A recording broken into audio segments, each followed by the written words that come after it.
Good morning everyone. নতুন একটি দিন, নতুন একটি ব্লগে তোমাদের সকলকে অনেক অনেক ওয়েলকাম। আশা করি সবাই সুস্থ সবল ভালো আছো।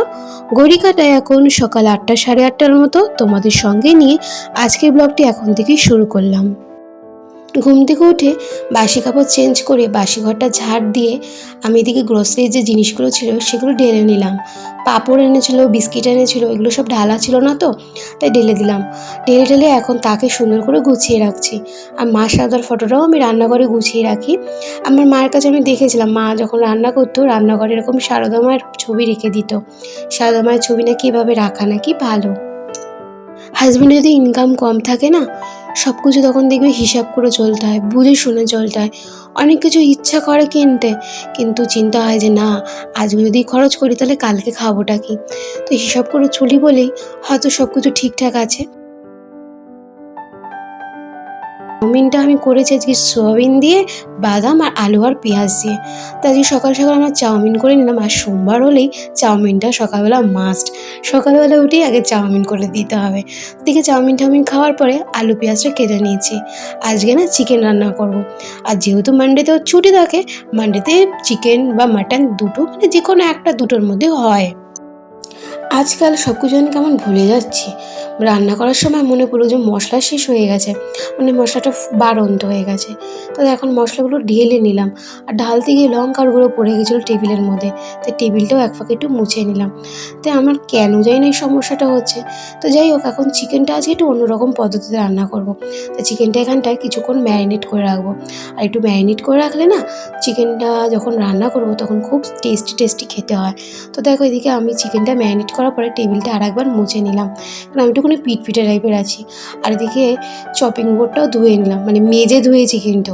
তো এদিকে ভাতটা আমার হয়ে গেছিলো, ভাতের ফ্যানটা গেড়ে নিয়েছি। আর এদিকে চিকেনটা ওইদিকে ম্যারিনেট করে রেখে দিয়েছি। তো ভাতের ফ্যানটা গালছি, আর এদিকে হাজব্যান্ড কি জানি পাশে বক বক করছিল, তো চুপচাপ শুনছিলাম। আজকে চিকেনটা অন্যরকম পদ্ধতিতে করব। প্রত্যেক সপ্তাহে একরকম না, ভাল লাগে না খেতে, একটু জিভের স্বাদটাও চেঞ্জ করতে হয়। তো এদিকে শুকনো লঙ্কা ফোড়ন দিয়ে একে একে আলুগুলো ভেজে নিচ্ছি। আর আলুগুলো তখন কিন্তু নুন হলুদ দিইনি। তার আগে দেখো, চারটে আমি গোটা গোটা ছোটো ছোটো গোল গোল পেঁয়াজ দিয়ে দিলাম। হালকা নাড়াচাড়া করে তার মধ্যে এখন সামান্য নুন আর হলুদ দিলাম। আলুগুলো আগে একটু ভাজা হয়ে গেছিলো, তারপরে দিলাম। তারপরে এখন ম্যারিনেট করা যে চিকেনটা রয়েছে সেটা ঢেলে দিলাম। তার মধ্যে বাটিটা যে মশলা করানো জলটা ছিল সেটা একটু ঢেলে নাড়াচাড়া করে এবার এর মধ্যে আমি দেব কোয়া গোটা গোটা রসুন। এর স্বাদ কিন্তু একদম আলাদা। তো এইভাবেও তোমরা পদ্ধতিতে করতে পারো, চিকেন খুব টেস্টি হয়। দেখো, রসুন ঢেলে দিলাম, আর তার মধ্যে এখন কাঁচা লঙ্কা কয়েকটা ফেলে দিয়ে দিলাম। আবার হালকা নাড়াচাড়া করে এখন কিন্তু ঢাকা দিয়ে রাখবো। এরকম কষি কষি আজকে রান্নাটা হবে। তো এদিকে জল দিয়ে দিলাম, কষানো হয়ে গেছিলো। তার মধ্যে গরম মশলা গুঁড়ো দিয়ে এখন নামিয়ে দিলাম। হাজব্যান্ডের যদি ইনকাম কম থাকে সেক্ষেত্রে মানিয়ে নেওয়াটাই বেটার, এবং হিসাব করে চলাটাই ভালো, তাই না? তো এইদিকে দেখো, আমার জলের যে ড্রামটা আমি একটু সাইড করে নিচ্ছি। একটু আগেই গ্যাস সিলিন্ডার দিয়ে গেছে, আর আমার ডাবল সিলিন্ডার তো একটু চাপ হয় না।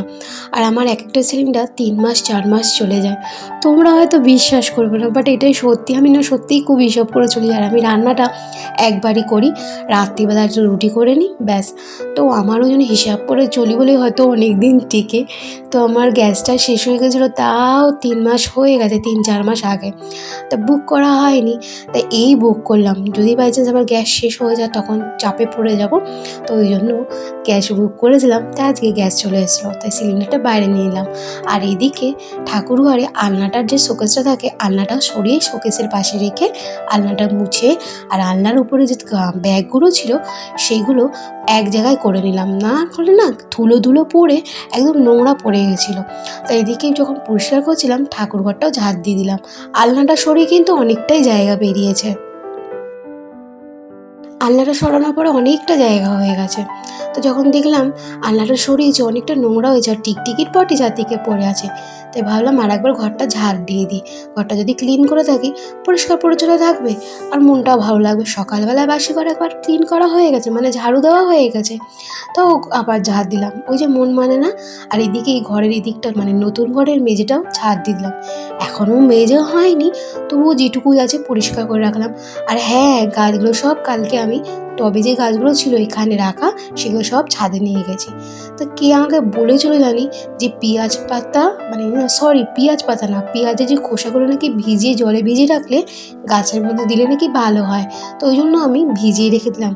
তো এইদিকে আমার বাসনগুলো যেগুলো ছিল সেগুলো এখন আমি মেজে নেব। তো বাসন অনেকগুলো জমেছে, আর আজকে যেহেতু সোমবার ছিল তাই কাজের চাপ ছিল না, বাট টুকটুক করে কিন্তু অনেক কাজ করে নিয়েছি। তো আমি ভেবেছিলাম বাসনগুলো পরে একবারে মানে স্নান করার আগে গিয়ে একবার মেজে নেব। তাহলে এঁঠো যে মানে থাকে না, এঁঠো বাসন মাজি গায়ে যদি জল ঠল ছেটে, তো একেবারে স্নানটা করে নেবো। তাই ওই জন্যই বাসনগুলো রেখে দিয়েছিলাম। আমার গ্যাস অনেক দিন যায়, 5 মাস, কখনো কখনো 6 মাস 7 মাসও হয়ে যায়। বিস্কুট টিস্কুটও মানে আমার সব গ্রোসারি জিনিস সব আনা থাকে, বাট আমি হিসাব করে চলি। আর আমি অনেক কিছু মানে স্টকে রেখে দিই, কেন জানি না আমার স্টকে রাখতে ভালো লাগে। মানে 3 প্যাকেট যদি তেল আনা হয় তো 1 প্যাকেট আমি স্টকে মানে তুলে রেখে দিই। তো আমার কেন মনে হয় কি বলো তো, যদি যখন হয়তো শেষের দিকে যদি শেষ হয়ে আসে তখন যদি স্টকে থাকে তাহলে বের করে আমি ইউজ করতে পারি। তো এইদিকে আমার সব কাজকর্ম সেরে আমি এদিকে এই যে টপটা, যে বেল ফুলের যে টপটা আমি গ্রিলে বেঁধে দিলাম। আর এদিকে আমার স্নান টান করে চলে এসেছিলাম লাঞ্চে চিকেন কষা, ভাত, আর তার সাথে পটলের খোসা বাটা ছিল। তো দুপুরে খাওয়া দাওয়ার পরে শুয়ে একটু হাজব্যান্ডের সাথে অনেকক্ষণ বকবক করেছি। তো গল্প টল্প করে এদিকে বিকালবেলায় ছাদে চলে এসেছিলাম গাছে জল দিতে। তো এদিকে গাছে জল দিচ্ছি, দেখো আকাশটা এত সুন্দর লাগছে দেখতে, আর হালকা হালকা মেঘলা করে রয়েছে, তো ভালো লাগছিলো দেখতে। আর এদিকে যে নাইটিটা ছিল সেই নাইটিটা আমি তুলে নিলাম, সে দুপুরবেলা মেলে দিয়ে গেছিলাম, এতক্ষণে তো শুকিয়ে গেছে, তাই ভাবলাম যাই নাইটিটাও তুলে নিয়ে যাই। নাইটিটা তুলে নিয়ে এসে ভাঁজ করে আলনায় রেখে দিলাম। এখন এত গরম লাগছিলো, গা ধুতে গেছিলাম, গা টা ধুয়ে এসে এখানে নাইটিটা মেলে দিলাম, দিয়ে এবার এখন সন্ধে দেব। সন্ধে হয়ে গেছে, এখন বাজে 6:30। তো সন্ধে টন্ধে দিয়ে এদিকে তুলসী তলায় ধূপকাঠি দেখিয়ে দিলাম। আমার ব্লগটি এখানেই শেষ করলাম। ভিডিওটি যদি ভালো লেগে থাকে তাহলে চ্যানেলটিকে সাবস্ক্রাইব করে সাপোর্ট করো, লাইক করো, কমেন্ট করো। কমেন্টে অবশ্যই জানিও ভিডিওটি কেমন লাগলো।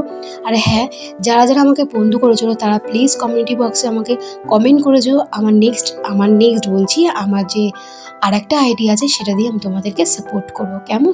তো চলো আজকের মতন টাটা, বাই বাই।